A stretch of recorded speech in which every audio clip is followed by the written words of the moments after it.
Update tayo sa isinagawang examination ng PNP Forensic Group sa mga nakuhang buto ng tao sa Taal Lake sa Batangas. May ulat on the spot si Ian Cruz. Ian?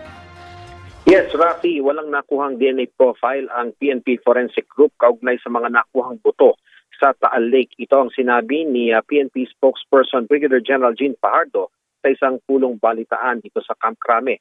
Ang kay Fajardo, matagal na nababad sa tubig ang mga buto kaya marahil walang nakuhang profile.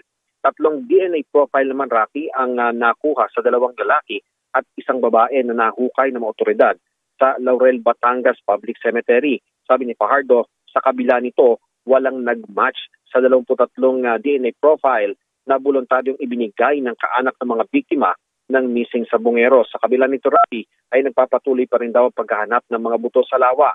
May nakuhang ang buto kahapon lamang ang mga otoridad at Rafi, nananawagan naman ng PNP sa mga naghahanap ng mga nawawalang kaanak nila para magbigay ng DNA sample sa pulisya sa posibilidad na maikumpara ito sa hawak na DNA profile ngayon ng PNP. Balik sa iyo, Rafi. Maraming salamat, Ian Cruz.